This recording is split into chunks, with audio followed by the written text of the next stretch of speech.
I'd like to introduce people who've been involved in this since yesterday, and that's Gabe Guerrero. He's the Great Lakes Task Force Deputy Commander.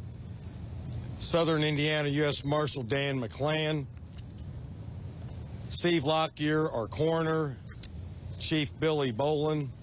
Assistant Chief Phil Smith. And ISP Justin Bean, who's part of our task force.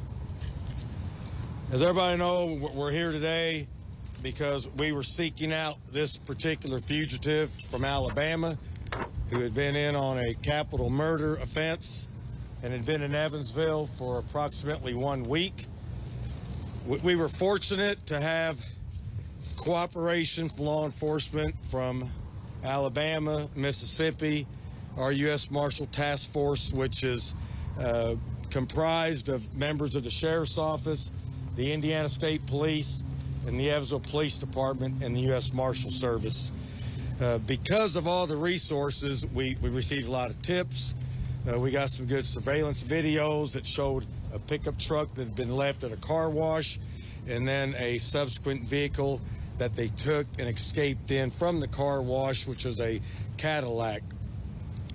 We recently found out that they'd been staying at a hotel down the road here. It used to be a Motel 6, and now I think it's changed names, and they had a 14-day stay there. We were fortunate that during our investigation yesterday, an Evansville police officer who was just doing his good diligence of patrolling and being smart noticed the vehicle in the parking lot of the hotel and notified us immediately. So the task force members got together, they drove down there, set up surveillance on the hotel.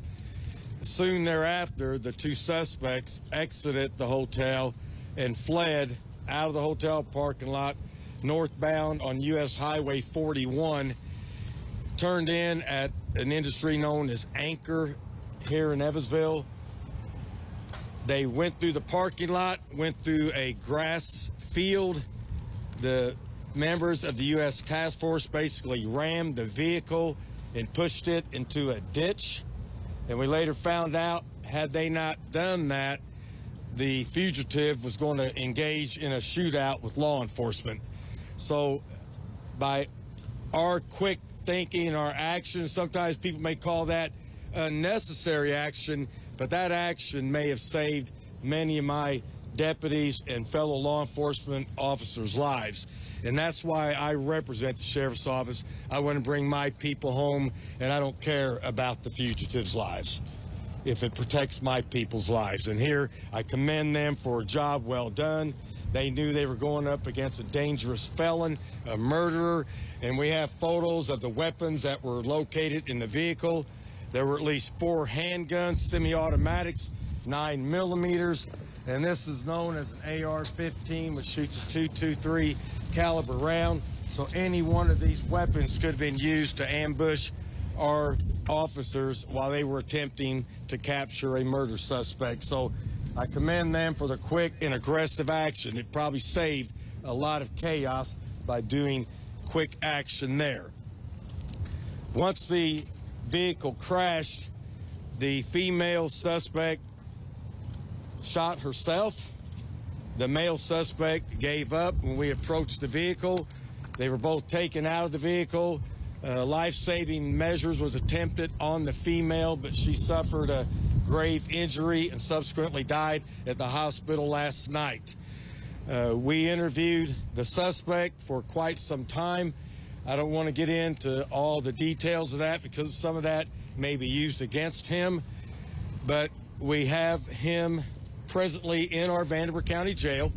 He signed a waiver of extradition to go back to Alabama.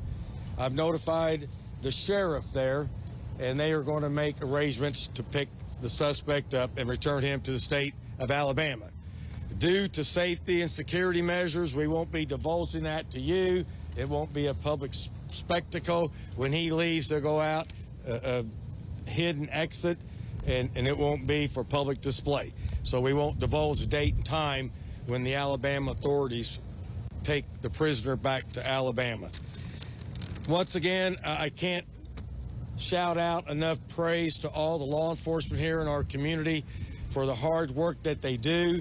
The task force, I was asked by a member of the media this morning if this was like an odd occurrence, and it's certainly not an odd occurrence. We arrest dangerous felon subjects every single week. We've been involved in multiple shootings in this community. We've shot people, we've been shot at. So this is law enforcement. This is today's law enforcement. It's a very dangerous occupation. So I hope the public realizes what we do is dangerous, and we have to take action to protect ourselves so each and every one of these fine men and women go home to their family and their loved ones, and we don't let the criminal win the war. So I appreciate you being here. That pretty well wraps up what I have to say. We have multiple members here. If anybody wants to add to what I said, you're welcome to do that. Or if anybody has questions they want to ask off this, go ahead. Yes, sir. 2 questions, Sheriff. First of all, we know that Vicky White had $90,000 in cash with her. Have you located that money? Yeah, we got a photo. They had about $29,000 left over. Here's a picture of the money that was left in the vehicle that we counted last night after we inventoried the vehicles. And my second question, sir. James, the owner of, or the manager of the car wash who first called the police about the truck, will he be receiving the $25,000 reward? Now, I don't know anything about the reward money. Is there anyone here who could address that? Because I mean, it seems like he's sort of solved it. Yeah, and I don't know, but that would be something that we'll deal with. Right now, that's not on our radar. How did they get the F-150 and the Cadillac? What's that? How did they get the F-150 and the Cadillac? They purchased the F-150 and drove it here. And where they got the Cadillac, I'm not sure at this moment. Do you have any idea what they were doing here for? Well, I think he said that he was just trying to find a place to hide out and lay low. And they thought, they'd driven long enough that they wanted to stop for a while, get their bearings straight, and then figure out their next place to travel. Do you get any indication that they were visiting anyone potentially at this hotel? No, we don't believe they have any relatives, friends, or acquaintances in Evansville, Vanderburgh County. Is there any dash or body camera video of the incidents yesterday? There may be some dash or body camera video. We haven't got that far yet for examining and releasing that. What about surveillance from the motel? And there may be, but like I said, that's a lot further into our investigation. Sheriff, can you please speak to James Stinson, who called apparently on Tuesday to report not only the truck but also the scene images of Casey White with tattoos on his arm, and was told there's nothing we can do right now. It's not reported as a stolen vehicle. Those were his words. Why did it take so long to get a response? Okay. Well, here, I'll let the police chief answer that. So I'll back up just a little bit. On May 2nd, we had an officer on the evening of May 2nd proactively driving through lots, and he was running plates just to see if they were stolen. He actually was the first one to run this plate on the evening of May 2nd, and it didn't come back stolen, didn't return anything. On May 4th, we got the call to the car wash, and the first officer went out, and the caller was not on scene when the officer was there. We do have body camera footage of the officer running the plate, looking in the car. He ran the VIN number, and then he left because it was an abandoned vehicle that we can't tow that. It would have to be 48 hours at the owner's request of a place before we can tow it off private property. But the owner of a residence can choose to have it towed on their own. He called back a couple hours later and had not seen the officer on scene, so we sent another officer back out, met with him. The second officer that went out also ran the info and explained the process to him, that we would have to wait 48 hours before we could tow it, but if he wanted to tow it on his own, he could. And that's when they towed the vehicle, was on May 4th after that second run. From everything we've seen, there was no mention that this was connected to Alabama. On the 911 Gives Hope, or 911 audio, there was no mention that it was connected to Alabama. So at that point last week, there was no tie at all to this being involved with anything out of state. There was no mention to it being connected with them. So it was just an abandoned vehicle for us at that point. Did Casey White why he stopped at the car wash? No, there's no reason. He just happened to pull in there. I think he's going to try to ditch the vehicle there. Can you clarify the 14-day stay? They were only gone for about 11 days, and you said a 14-day. That he had pay for 14 days to stay at the hotel. He paid in advance? What's that? Yes, yes. Sheriff, did he give you any sense of an end game? Did they have somewhere they were headed to? Say that again? Did he give you any sense of an end game, a place that they were headed to? No. No, they said they were just trying to contemplate where they could go and kind of be discreetly away from the public's eye. Did they have any disguises? Did they have any disguises with them? Wigs. They had multiple wigs. Sheriff, presumably he was in this area since the day. We're in this area presumably since May 3rd, almost a week. What other interactions have you been able to trace? If they were here that long, surely there were other businesses or whatever that they would have... Well, to that point, just like yesterday, there's hundreds of tips that come in. Someone claims they've seen the suspects, but we've had people claim they saw them in Richmond, Indiana, and we just go through every single tip. But from my standpoint, we've got the case solved. We've got a person deceased, and we have another person in custody headed back to Alabama. That's my concern. Hey, Sheriff, when we hear that when he was getting pulled up, when he was coming out of the car, he said, "My wife is dead and I didn't do it." Do we know if that's true, and were they married? They were not married. They shared the same last name. And our preliminary investigation, we don't believe he shot her. But once the coroner examines the body through a pathology, he can make a determination of that. Sheriff, how do you know that he was aiming Casey White to have some sort of violent confrontation with police? Obviously, you showed that arsenal of weapons inside the car. Did he express in your interviews with Casey any desire to do that? Yes. He said that he was probably going to have a shootout at the stake of both of them losing their lives. Sheriff, did they have a plan? Were they trying to get somewhere? Obviously, he wanted to escape. Their plan was pretty faulty. They're criminals. Their plan was faulty, and it failed. Thank God. Say anything about why she shot herself? Well, no. And once again, what was going through her mind, I have no idea. Sheriff, did he express how long that relationship had gone on between you two? And that's under our investigation. We're not going to divulge that right now. Sheriff, did he express any remorse for her death? No. Did you get the sense they were actually doing this together and was not forcing her in any way? Right. No, he was not forcing her. It was a mutual relationship. Sheriff, can you clarify where she shot herself?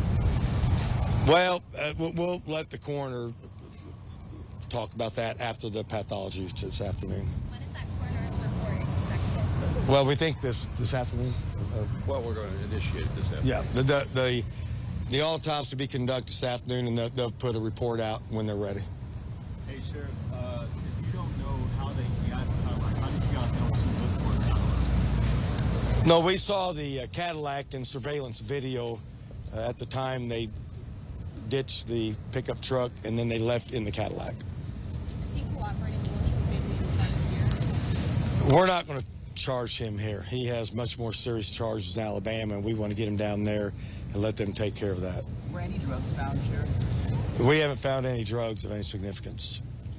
Sheriff, you run a jail. How do you feel that somebody that worked in a jail, of course not in jail, but somebody that worked in a jail did this? Well, it's certainly an unpleasant thought, and it's kind of shocking that somebody would do that. But remember, they're human beings, that they have their own minds, and for whatever reason, that they've developed some type of relationship, and so it's startling. But, you know, they're humans, make mistakes. Sheriff, how many law enforcement vehicles were damaged? Maybe 3 at most. And that's a small price to pay to stop a murderer.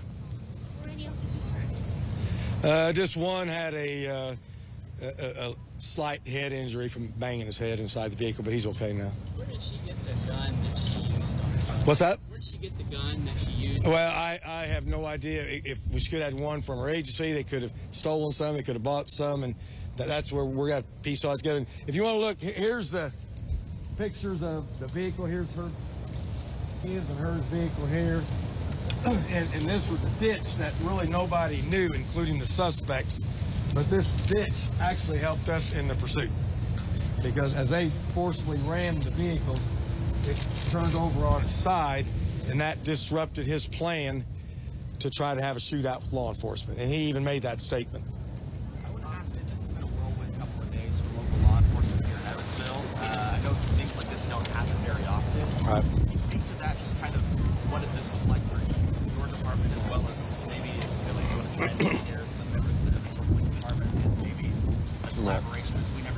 Well, you remember, in law enforcement, you can be a town like in Posey County where a deputy was shot in the head.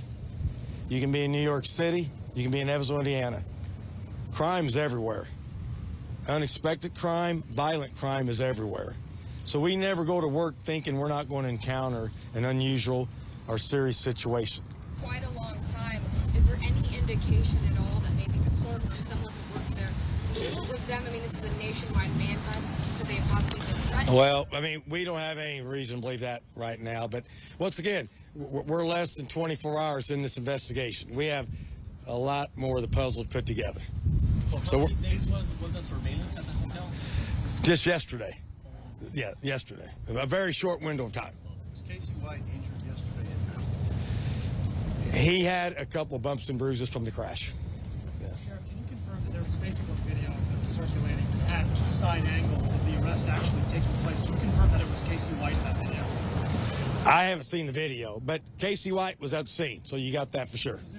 Also, can we get JPEGs of those posters and we can actually have a visual version of that when you're showing us? Possibly, yeah. Sheriff, what was the approximate amount of time after the crash that I think you shot yourself? I think it was almost instantaneously. Yeah.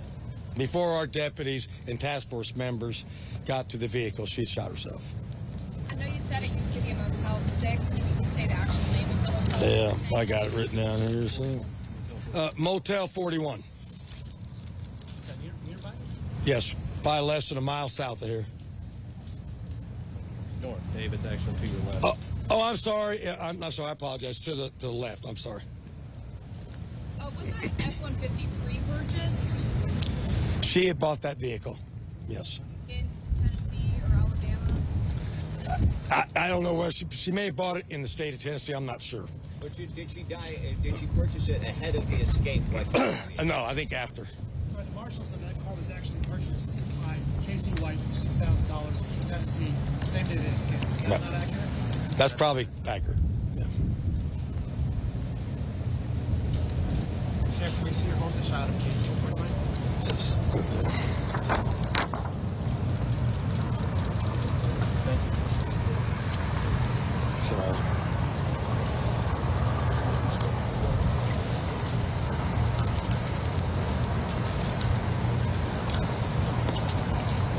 Everybody okay with that?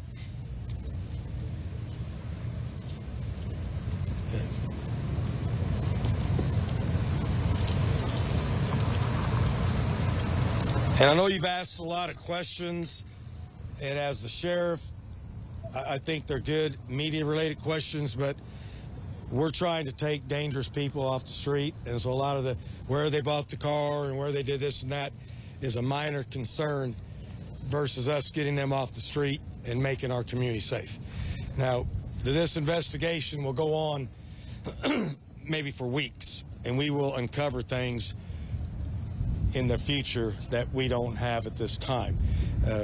But like you say, we're less than 24 hours from the time that we were involved in pursuit and a serious crash and somebody losing their life. Sheriff, which agencies are involved in the investigation at this point? Several. We have the United States Marshal, the Indiana State Police, the Evansville Police Department, the Vanderburgh County Sheriff's Office, many members of law enforcement from Alabama, Mississippi, some members of the FBI, and probably agencies in between. So there's plenty of agencies involved. Sheriff, is someone in law enforcement or any of the people behind who are involved in law enforcement, in your mind, what about your assistance on this 17-year veteran being corrections? How did that assist? How did that help this take so long? I'm not understanding your question. As someone involved in law enforcement, Vicky White has a 17-year-long corrections officer. Presumably, that had something to do with why it took so long, over a week, 11 days, for this to come to an end. I'm asking, with her expertise, have contributed and how? No, that has absolutely no merit to what went on. Zero. Sheriff, I'm sorry. The photos that you're releasing today, are they going to be posted on your Facebook page or? We'll have photos available for media later. Yes.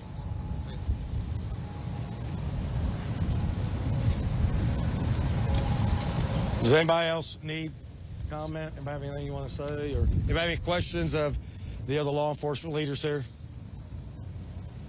Would it be possible to see the vehicles? No, not to see the vehicle in person, no. What's that?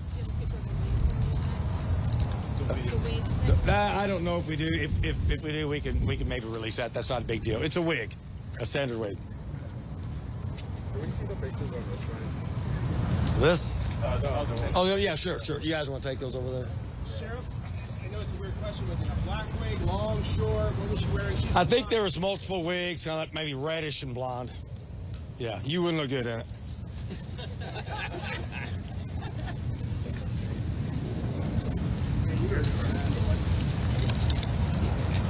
Well, we thank you. If everybody needs any other questions from anybody, everybody will be mingling around for a while. And once again, keep in mind, less than 24 hours, there's a lot of questions that won't be answered until we have a much deeper investigation, get all of our notes and material together, and we also have privileged information that we can't share. Thank you very much. Thank you, Sheriff. Thank you. You all right?